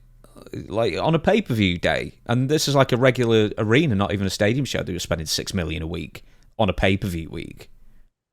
So, I mean, that'll just have covered their costs, I guess. But how? Oh, spend money like nothing. Do you remember ages ago we actually had a breakdown of how much they spent on a regular week without... Sorry, it was one Dynamite, a Collision taping and a pay-per-view, and they managed to spend $4 million just on a TV taping and a pay-per-view in the same arena. So $6 million could just cover the cost for the week. Wow. I remember going to TV tapings. We just had like 14 wrestlers, 14 talents, and did 2 shows, and probably it probably cost the promoter like $390 or more than that. But they was as cheap as they could go, because otherwise he'd go out of business. So he's a billionaire. I got that. But there are also reports he's paying some of these talents that I don't think WWE would pay more than $300,000 or $400,000. Oh, we'll get there. We'll get there, Dutch. Don't you worry. Hold on to that thought. Just before we do, just briefly. I mean, the build wasn't a classic build to the show, but they still got the best part of 50,000 people in there just from a attendance standpoint, yes, it was a decent amount less than last year, but do you still look at 50,000 or near enough for success? Well, I don't know. I don't see the final figures. I don't know what its success means. See what I mean? But if I just looked at it, at the crowd, I'd say, yeah, it's a success. I mean, to the fans looking in, they did well. I mean, the place is not empty. You know, they shot it to where it looked fairly full, had pretty decent matches. So, yeah, it was a good look for them. Also, keep in mind they had 3 not dark matches, but, pre-pay-per-view matches, all of them multi-man or multi-woman matches. So they had about 20-odd people just on the pre-show. So they were definitely giving payouts to a lot of people, which is fine, which is great. Mm-hmm. I don't know how profitable it'll be, though. Yeah, if he wants to do that, that's fine. Okay, we are going to move on. I'm going to leave that story. We'll probably pick it up at another day because I just can't be bothered. It's just too long. So we're going to move on to what you were saying before. Oh, in fact, sorry, just before I do as well, one more thing about what I wanted to ask you about All In. They're moving it to Texas next year. So we've had, from 72,000, okay, let's just say 81,000 with tickets distributed, dropping down to 53,000 tickets distributed on year 2. Is this the right... Would you stick with Wembley another year or 2, or is this the right time to just leave and come back afresh in a couple of years? Well, I don't blame him for leaving, but if 2 shows is going to drain the tank, I mean, we used to go to these little towns 52 weeks a year and kept going there. I mean, I've seen it get down to 200 people sometimes, but nope, we're back in that town again. I don't care what you did. But if he wants to go to Arlington and do it, and this is going to be in August, it is going to be hotter than hell. Does it have a roof, this stadium? Arlington, I don't. It might have a roof. Look it up. I will. Is it Texas Stadium? Stadium. Just look in. I think it does have a roof. What the hell's Eastbourne? No, I have no idea. It's not AT&T, is it? AT&T Stadium, yeah. It says Arlington. Well, I've just Googled Arlington Stadium and it's got absolutely nothing. It looks like a dirt road. It can't be AT&T Stadium, can it? AT&T is the big one. Well, AT&T. Hang on, let me just Google roof. See where the Cowboys play. Retractable roof. Yeah. Yeah. So okay. But it's still going to be 105 degrees outside. Swerve Strickland new contract. So along with Daniel Garcia's contract being renewed, Swerve Strickland has signed a new 5-year deal, even though he had 1 year left on his original deal with AEW. And the contract is said to be in the realm of what Mercedes Moné and Okada are making. So this is my guess. We're aiming at the $2 to $3 million a year mark. So Dave Meltzer claimed that some in the WWE office are unhappy with this because they don't see Swerve as worth that much and it upsets the market. Here's the quote. The Swerve Strickland deal and the offer to Daniel Garcia were told to us by someone in the WWE side for Garcia and more than one in Strickland as being bad for the sport because they are so far over what would WWE would perceive, that is how this is written, perceive the market value for both to be, with the idea Tony Khan's spending more than he needs to and is raising salaries. So what do you think about this? Raising the market rate or just because Tony Khan sees more value in Swerve Strickland than maybe WWE does? I see more. I'm agreeing with WWE on this one. Swerve Strickland is not worth $2 or $3 million. He's just not. If you just think, you look at him and what's outstanding about him? Has he drawn any money anywhere? WWE had him, and along with that other big heavyset guy, and they got rid of him. So they didn't see anything in him. And Daniel Garcia is just, I bet you can see 50 or 100 Daniel Garcias on the independent circuit. And he's not, to me, I don't think people would buy a ticket to see him that would anyway, gratify the $2 million marker. I don't see that, because if Daniel Garcia was worth that much, really, in WWE world, they'd be after him. Now, Daniel Garcia isn't $2 million a year. He's just renegotiated for what WWE perceive as a higher than market value for him. But that's not $2 million. The $2 to $3 million that I'm guessing is only for Swerve. Do you know with Daniel Garcia, right? He interfered in the MJF match, cost MJF his match against Will Ospreay, and then he was wearing a mask. And when he took his mask off, I turned around to my mate and went, "Well, I'm none the wiser. Who is this guy?" Yeah, that's what I'm saying. I've only seen him 2 weeks ago. It's Daniel Garcia. I've seen him loads. He's really, really generic looking. I'm telling you. And Swerve Strickland, the same thing.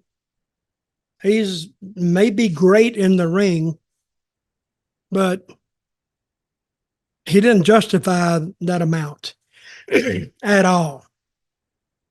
See, Logan Paul, now you can look at Logan Paul because he's known by doing other things. And he was pretty well a national figure before he signed with WWE, I'm sorry. But Swerve Strickland, nothing. And that does up, I don't know what that, I think WWE is, I don't know what they don't want somebody out there like doing that because that stretches them to the limit. Because what if they want to sign a guy and he says, which he's not legally able to say, or his attorney, and he won't say there's AEW, but there's another competitor out there that's bidding a lot more for his services.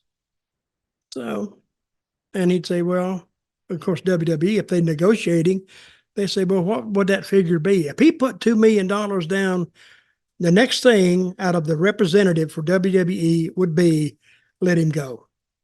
Tell him, please, he needs to go yesterday. Don't even wait till today. He needs to go because we can't pay him that type of money because I don't care what spot they would give him, doesn't justify that money. Tony Khan recently was once again complaining about WWE and contract tampering. He's cried this a couple of times. And the thing is, they both do it. WWE does. I'm sure Tony Khan's done it the other side, and what they might want to call it, just checking in and that kind of thing. It's all contract tampering if you want to look at it that way. But it's funny how he mentions that a couple of weeks ago, and then all of a sudden there's been a couple of big re-signings way before the contracts are up. So I'm wondering that maybe this is like a reaction to keep talent happy. In that, okay, just for my benefit. Yep. MJF, what do you think Tony gave him? Okay, well, as far as I know, he renegotiated a couple of years ago. I have absolutely no idea. I'm sure he's making 7 figures a year. But I don't think he'll be making 2 to 3 million. You don't think he's making 2 or 3 million? No. What is Mercedes Moné making? All estimated probably in the 2 to 3 million range. So the only people estimated in the 2 to 3 million range is going to be Swerve, Okada, Mercedes Moné, and maybe a couple of, maybe the Young Bucks. They'll be in 7 figures a year each, I think, Young Bucks.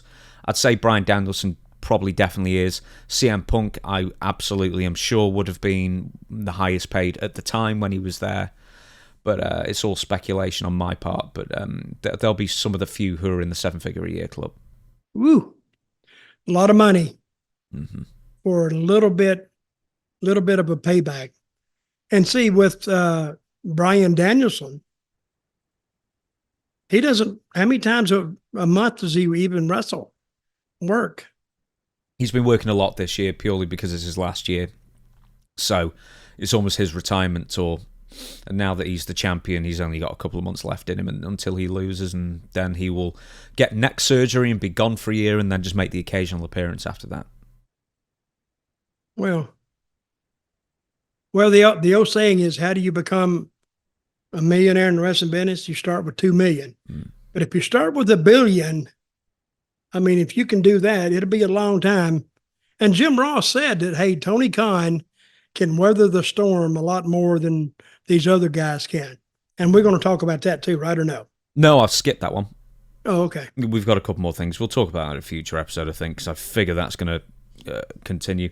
So, okay, obviously, Dutch, as you're a worker, a man of the people, you obviously do not begrudge Swerve Strickland or anybody else from getting a good payday. No. I don't. Hey, if they can make the money, please go ahead and make it while it's there. It won't be there long, because a year from now, AEW could be a memory. He could all of a sudden, this Tony Khan could say, "Screw it, I'm out of here. I'm not going to do it anymore."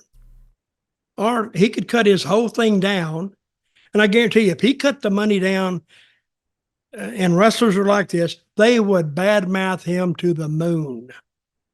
Oh, that son of a, I'd give this up. Hell, they go to the matches, from what I've heard, and just sit in catering and eat all day and watch the show. That's what they do. It's a good job if you can get it. It's a good gig. I think I'm gonna call up Tony and say, "Hey, Coney, you want somebody to sit in catering and just bitch and moan and tell these guys what they're doing wrong? I'll do it for you, and I won't do it for.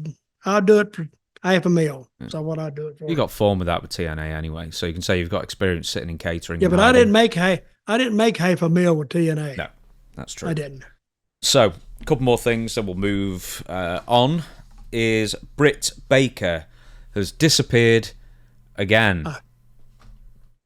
She's missing again? Yeah, someone put her face on the side of a milk carton and she's gone. So, Britt Baker was all over television, as you well know, as well, in the, 6 weeks or something like that, in the build-up to All In 2, when she confronted Mercedes Moné and they build up their feud and the match for All in Wembley 2. And then she was obviously suspended for a week, a whole week, as we made mention at the time, that amused us greatly, after an alleged verbal confrontation with MJF backstage at a taping. Then she had, and I must say this, a bit of a stinker with Mercedes Moné. I mean, they were put in a terrible position anyway. A stinker? It wasn't that good. Because neither one of them have any steam on them. That's Moné, a problem, isn't it? But they had 6 weeks worth of build. Well, you can build 6 weeks, but if there's nothing to build on. What was the beef between them? Just a belt? Yeah, kind of. Hey, when Moné does an interview, I cringe. And I hate that word, cringe. And I'm going, God, terrible. She has it looks like it's just memorized and she just recites the lines. And there's nothing between either one of them. See, I much prefer all the rest of them, Tony Storm and all the rest of those guys, and Saraya. I like her because they at least put some life into it. Moné does nothing. Where was that building they had the show and she went out there and talked for 5 minutes and the people just sat back on their hands? Where was that? Well, she debuted in Boston and everyone cheered. Yep. And everyone did react really well to her, which was fine. But then it was just diminishing returns after that. And then I think the company thought that she would be a babyface, but then I'm not sure she knows how to be a babyface. I think her divorcing her husband as well and then calling her a complete bum and a loser at the same time, like in an interview away from AEW, didn't help her cause either. Hey, I mentioned that I talked about the guy last week, I think. Oh, he was punching, definitely. Oh, my God. He really punched up high. I don't know how he ended up with her, but that was one little ugly bastard. I mean, my God, and you would think, why? And what did you see in him? I don't know. Anyway, that's none of my concern, but anyway. Well, be that as... But she is not worth $2 million. Let me tell you that. Be that as it may, they had a stinker with she had a stinker with Mercedes, and they were putting the death spot anyway because MJF and Will Ospreay was always going to be the showcase match along with Swerve and Bryan Danielson. It went on straight afterwards, so that was obviously just going to be the concession stand match as you have never been in one. I know that. So that being said, she loses. Hey, I used to go to shows where we would have made more money had we let the people in free and charged them to get out. Orlando. We'd have made more money. People said, I got to get away from this crap. I ain't staying there no longer than I have to. All right, $50. Get out of here. Don't come back. Take your little ragamuffin with you. And let's get them out of there. Now she's disappeared again. So, you're talking like a major show, the major show of the year, and one of the showcase matches where you've been building up for 6 weeks or whatever it was in the build-up. And now Britt Baker has once again disappeared without mention. So there are a few different theories as to why. I'm going to throw some at you. Give them to me. So one of them is that Tony Khan's just run out of creative, which is a trope of AEW. You use someone for a bit and then you just disappear. Back into witness protection you go.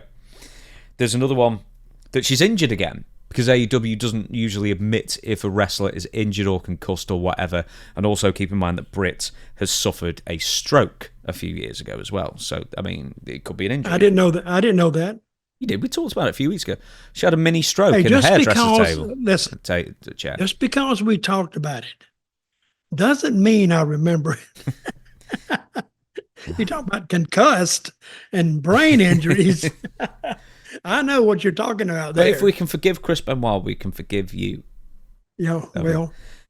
So, another one as well is, bear with me, is that she's had fallouts with quite a few people in the back, including potentially Mercedes Moné. We don't know if it's kayfabe or not. MJF, it seems quite likely. Brandy Rhodes, that's not there anymore. And potentially a number of women on the AEW roster over the years, which could be kayfabe or could be not, we don't know. But then there's one more theory that's come out recently, and keep in mind this is purely based on one social media post that Adam Cole made, was that her and a long-term partner Adam Cole may have split up as well. Have you heard this? Oh, I did hear that. They were down in Florida, right? Yes. And I heard that she's moving back to Pennsylvania. Is that where she's from? Adam Cole, in fact. So they're both from Pennsylvania, but opposite ends of the state, so I believe. So he writes Chug's Army, so that's the thing like Twitch or whatever. So, hey Chug's Army, just wanted to take this time to give you a little bit of an update. Can't explain how much I miss the streams and hanging out with you all. So this move has been much more a house move, much more intense than I had planned. I'm moving by myself from Florida to Pennsylvania. So it's This is Britt. No, this is Adam Cole. Okay. It's Adam Cole saying this. So it's taken much more time than I had planned. I don't think I'm going to be able to stream until next week. I promise that the first thing I'm going to do once I'm settled is get my streaming set up, etc., etc. So he just says, thank you so much for all your patience and understanding, seriously. Okay, I find that just a slight bit odd. So, Britt Baker she stepped away from the dental practice and she wrestles incredibly infrequently. So, should we take from this that maybe they've split up and they're moving to different states? What do you think? Or are we reading too much into it and maybe he should move on his own? Well, he's moving without her. He didn't mention her, did he? No, he didn't. I am moving by myself from Florida to Pennsylvania. Maybe she's not around to help, or maybe by myself. So they were both in Florida. Yes. And she's, as far as you know, she's not moving. The only evidence we have is this cryptic tweet, if it is cryptic or we're reading too much into it. He said he's moving by himself back to Pennsylvania. So usually people move back. He's from there, right? He moved back home and there's nothing to hold him here in Florida. So he's going to go back home. I would say that they're separated, broken up. You see, I don't want to jump to conclusions there because maybe she just can't be bothered moving. It's a podcast. Jump to conclusions. Boing. Make up something, if nothing else. Okay, then. So I was wondering if maybe that had something to do with the fact that Britt Baker's now no longer on TV. Maybe Adam Cole's coming back and maybe they have to split up acrimoniously. Who could say? It's all a load of conjecture to fill But space Adam and time. Cole could have told her that he's going to try to get her in WWE. What is it? You don't think he's going to WWE, do you? No. Now Adam Cole he got hurt here a while back. Kind of a slim guy, slim dude. Small, slender boy, yes. I don't know. And that's another thing. Why would she get with him? That's what see, he spent all that time in NXT, correct? Yeah. I don't know. And so that explains him being in Florida. He was in... Well, you're in Florida. Every wrestler's in Florida. Not every. It's like you and Disney. The only things in Florida. Ex-wrestlers and Disney. You know how many times my daughter has been to Disney? No. About 85 times. And she goes to, what's that other thing they got? Universal. There's tons there. Universal. She's been there 80-something, 90 times. Never been. Well, they buy the season pass is what they do. And they can just go whenever they want. You've never had a good sleep after going to a better sleep than going to a theme park. Because I tell you, you go on a fast roller coaster, the wind's in your face. The next thing I want to do is have a nice nap. I've never been to Disney, though. Not even Disneyland Paris. I've never been. And I love a theme park. You've never been to Disney in Orlando? Never been to Florida. You've never been to Florida? Yeah, it was like a 9.5-hour flight. I can't be so bothered. You were so deprived. Where in the States have you been? New York and Philly, that's it. Oh, my God. That's not even America. No, it's hardly the depth and breadth of what America has to offer. I realise that. We might go to Vegas next year, though, Dutch. Maybe. You going to the cauliflower deal? No, I might go WrestleCon, but, the nearer I get to it, the more I can't be bothered. What about you? Well, I don't do a lot of it. But I'm starting to accept a little more now. So if anybody wants me to do a signing, contact me. I may be tempted to get out a little more. If you're within 20 minutes drive from Dutch's house, then he will. Yeah. Or if you have it in my front yard, I could actually waddle down there and I could sign a few autographs, I guess. So you should, you know what? It'd be good. Like the old lemonade stands. You should have autographs $1 and have half the letters written backwards. Yeah. That's not a bad idea. You should do that. Hey, but some of these signing conventions, they're all over the place. They're all over Florida. So if anybody wants me to make one in Florida, you have a better chance of that happening than me going to Vegas. Dutch Mantell charges the earth as well, by the way. So make sure you dig deep. I'm everyone's business manager at the moment. I did the same thing on Stevie Richards' show. Said he only accepts the highest offers. I'm being an advocate for high pay. I am Tony Khan for other people. That's good. Okay, we're going to move on. We're going to do our last thing now. So, Paul Wight is threatening to return to the wrestling ring once again. So the last time we saw the former Big Show in an AEW ring, his knee was... You remember this. His leg was... Yep. Oh, have you ever seen a leg like... I've seen it on Kevin Nash. Is it just a giant's disease kind of thing with legs and weight pressing down for so many years? Could be. Or the knee just goes out. And he can get it fixed and then it can go out again. It's horrendous looking, if nothing else. So basically his knee's bowing and collapsing from under him and he could barely move. I mean, I remember when the camera zoomed in on him and he just almost like he was in a hall of mirrors. Just warped. Anyway, now some 8 months after knee replacement surgery and a lot of gym work, he has said he wants to return to wrestling. So, when asked if he's going to make a return, the quote was, "God, I hope so. Because Tony Khan paid me I have to edit the swearing out, lots of money to get in the ring, and so far I haven't done anything," Wight responded. "That's why I really haven't been doing a lot of things on AEW, because being the awesome boss that Tony Khan is, he's given me the time to basically get my stuff straight and get ready for it. Believe me, there's an unbelievable amount of pressure on myself to get this done and get this in a way where the fans are appreciative of seeing me compete again, and not like an, oh, that's sad, shoot him, put him out of his misery like old Yeller, take me out the back and put me down. I don't want to get put down yet. I kind of want to go out like Sting did. Have a nice little run, have some great matches, work with some of the amazing young talent we have in AEW, and then slide out." We'll get to the second thing in a minute. But Paul Wight, former Big Show, potentially coming back. Would you be excited to see it? Because honestly, I know I kept going about the knee, but I mean, that wasn't the greatest lasting impression you want to leave. So, I mean, I guess he wants to make a better one. I like that guy a lot. But his if he's not, it's all of wrestling. He needs a story. And this last match deal may be it. I don't know, but he may have one good match left in him as a going away gift. and that's part of ego too. He wants to. He's mentioned he wanted to go out like Sting, but if they just put him on the card now, Big Show, well, he's been around so long. It's like the furniture. It's what's he going to do differently, or does he have an angle, or who is he going to beat this guy up? Or is he going to get even for what they've done to him? But they've done nothing to him yet.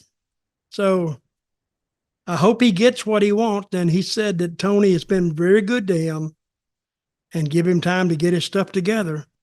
How many matches has he had in AEW? He's been there 2 years. 2? Longer. I think he's been there like 3.5, maybe. Maybe I'm going crazy, but I thought he joined in 2021.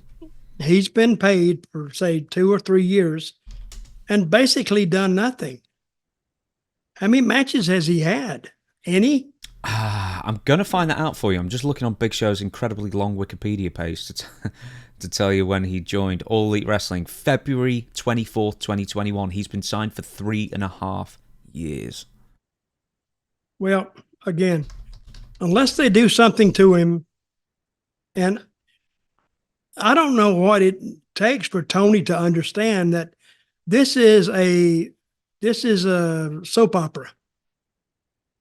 You got to tell a story, and the stories have to go to the next week. You do a little more to tweak that, and then to the next week, and it keeps going. It keeps rolling. It never stops. You look at WWE for the last 2 years, they got it rolling, and then they just added underneath. So I was watching a SmackDown 2 weeks ago, and every segment had a story. Every segment had a story. Now, if you look back at the way territories used to be, see, somebody asked me one time, why did you guys do so many angles in Memphis? Well, we had to get people to come. I mean, we only had 6 or 8 towns we can make money in.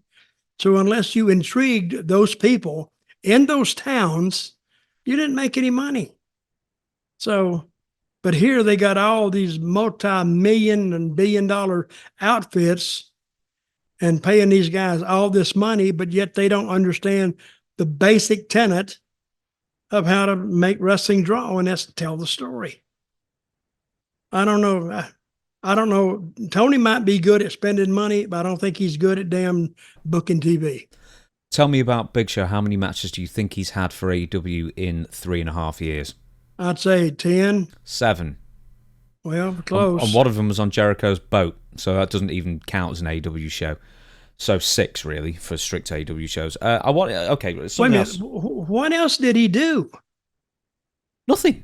He just injured and hurt and immobile because, he's so huge and just his body's breaking down that he can barely do anything.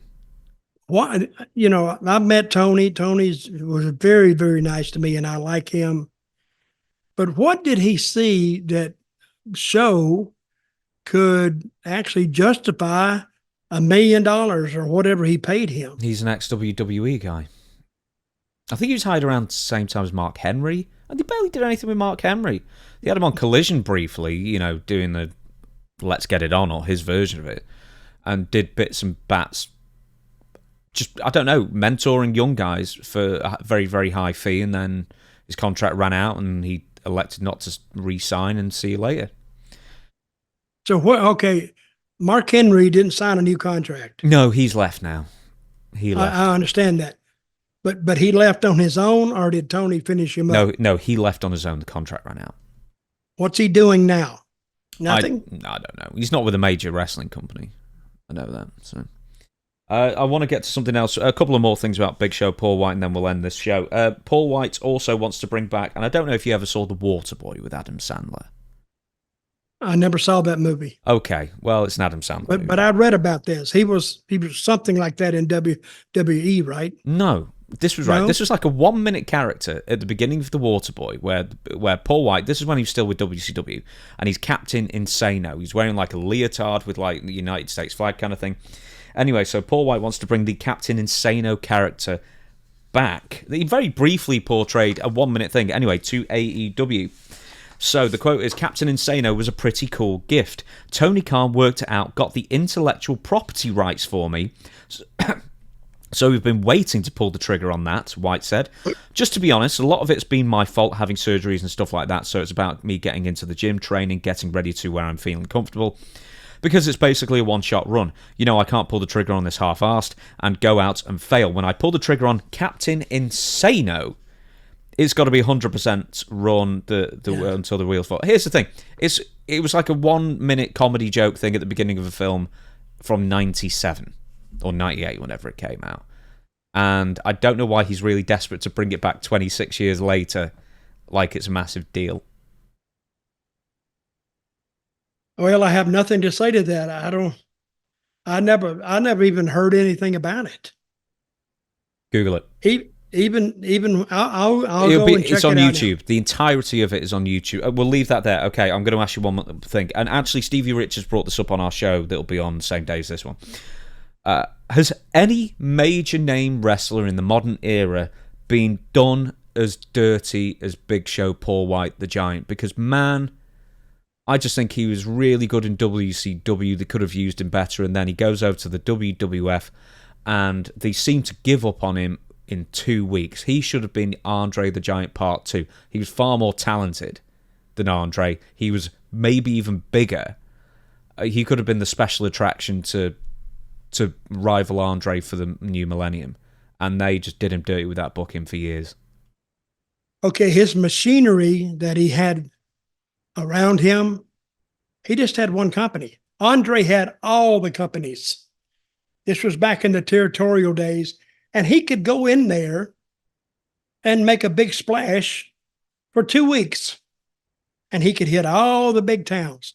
Like if he went to Charlotte or Mid-Atlantic, and they'd wind him up in Greensboro, the big show on Saturday night, and they'd have him in Charlotte, and they would have him in Roanoke, and they'd have him in Asheville and Greenville and all those towns. They had enough towns where he can make the major towns, and then he's gone.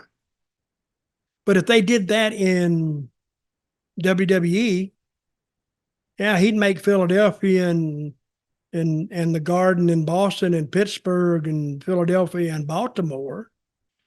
But then, is he going back there the week after? See, his world kind of dwindled on him. His world got smaller. Not his fault, not Tony's fault. That's just the way it is. But I think they could have taken him around one time around the loop, and that makes all their towns.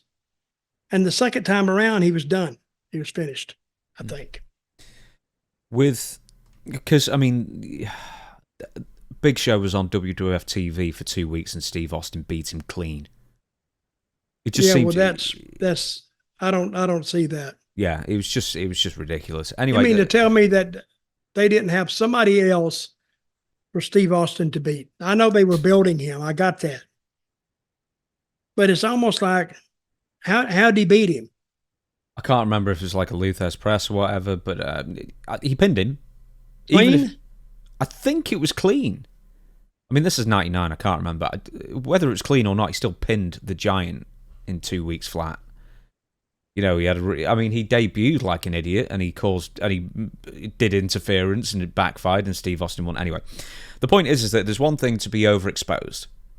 And I think that's what you're saying with Andre the Giant. You can't have him on TV every single week. WWF would have him on more and more in the late 80s, but only sparingly, and he very, very rarely wrestle on free TV.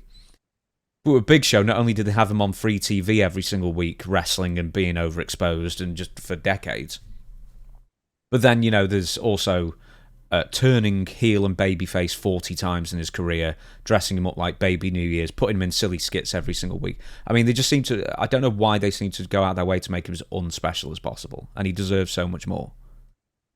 If you want to make something out of somebody, you just got to look back and take the cues from history. How many times did you ever see Hulk Hogan on free TV? Other than an interview? On, not including Saturday night's main event, in his 84 to 93 run, I think I checked it out, and it was either 2 or 3 times he wrestled a match in 9 years. How many times did you see Dusty on free TV other than a videotape of a match? I don't know. That's a good question. Not much. Because if you're going to make them special, you got to, for them to actually get up, leave their house, go down to the local arena and buy a ticket, you cannot overexpose the people that you want them to buy a ticket to see. I mean, the old days that when I came along, we'd be on TV every week, but it was still a novelty back in those days. So, well, how did you retain your aura then? How did you retain your aura when you were on TV every single week? You kept doing it. I mean, you got into something and it was just, and you convinced the people that you want to halfway kill somebody or somebody wants to try to halfway kill you. And I think with me that they kind of bought into that I was kind of serious in what I was doing. So, and my stuff looked kind of believable. And the matches I had with Lawler and the matches I had with Dundee and Randy Savage, I mean, hell, I believed them. Because especially with Savage, he just beat the crap out of you. So when I left, if I was believing it, the fans were believing it. So, and I believed in giving people, when they bought a ticket, giving their money's worth. And I've said this before on this show that an old timer told me, he said, I don't give a crap if there's 10,000 people out there or 10 people. They still bought a ticket. So you're obligated to them to give them the best performance or show that you can give them. Because 9,990 other people decided not to come, those 10 people did. So give them the best show you can, which is really good advice, really. It's funny how Hulk Hogan, it's an old story, and I think I might have said this on the show before, or at least told you, is that back in WCW, there was a big show, Hulk Hogan versus Kevin Nash, and they locked up, and Kevin Nash was like a bit eager, and he like locked up really stiff. Let's say 15,000 people or 20,000 people in the arena. And then Hulk Hogan whispered into Kevin Nash's ear, "Easy, brother, we've already got their money." Yeah. That's an old saying anyway. Like Austin Idol, he was the one, you couldn't touch him. I mean, he didn't like to work with guys that was a little bit, not stealth, but the word is snug. You lock up with Austin Idol and you go, "Oh, hey, baby, lighten up, man." And I'd have to laugh at him. I'd say, "Oh, I'm sorry. But and you were tagging with him. Huh? You were tagging with him. You probably tagged him too hard. And yeah. Oh yeah. He would say, "Oh, 2-step, brother, please." And I'd laugh at him. Just one more thought on Big Show, Paul Wight, is he sort of came a bit too early in the sense that WWF would, just running everybody into the ground, WWE as well for many, many years, and the person who sort of broke that mold, maybe apart from Shawn Michaels, who did a part-time return in 2002, but Brock Lesnar, he's the most well-publicized person who would just turn up for a bit, get paid obscene amounts of money, not overstay his welcome, then disappear. And now there's more people doing it and working on, a part-time basis now. It's like Roman Reigns. It's a more famous example. So it's a sort of shame that Big Show couldn't do the same thing, where he would turn up for a short program, be, like in the old days with Andre, he would be Dusty Rhodes' tag team partner to smite the evil enemies and that kind of thing, and then disappear again until he's next needed. And I thought that would have been, I'm sure that would have been his the role here. That would have been a lot better, but as I said, the machinery wasn't there for him to do that, or the mindset wasn't there to envision him in that role. So, but I hope he can go out the way he wants to go out. The only thing I found out, Big Show, he is a hell of a card player. On those European trips we made, I'd play cards. He'd beat my butt I'd be embarrassed. I'd quit playing. I said, I'm not playing you no more. What game are you playing? What game are you playing? I forgot. Well, no wonder you didn't beat him. You can't remember the rules. No, well, I've forgotten the game now. It's Gin Rummy. Yeah. Just you played that, right? Oh, yeah. And you knock and all this kind of stuff. He'd just kill me. And I'd knock and he'd be underneath me. And finally, and he would just say, he'd laugh and look at me and said, "You're the total shit." I said, "Oh, well, I'm not a card player. That's why I don't go to casinos, because I've never won any money there." See, you have the mustache of someone who would be a great card player. Well, I'm not. You've even got, like, okay, right, I'm sorry, this is Red Dead Redemption. It's a game. What? It doesn't matter. It's a game. It's a cowboy game from years ago. Anyway, you could get like a little outfit for your character, and one of the cowboy hats is called like the Cheetah's outfit cowboy hat, and it's the exact same one that you used to wear. You know, the black tall one with the wide brim kind of thing. One. Yeah, and I always love that hat. Yeah, and I looked at that and thought, that's the Cheetah's. You must be a really good card player because you had a card player's hat. Well, I'm not. I'm really not. So if I had an earpiece, somebody telling me what to do, I could probably do it. But some casinos frown on that now. But on that note, we are going to love you and leave you, everybody. So we're going to see you again on Tuesday for Ask Dutch Anything. The big email to send questions to for that show is, questionsfordutch@gmail.com. So many emails.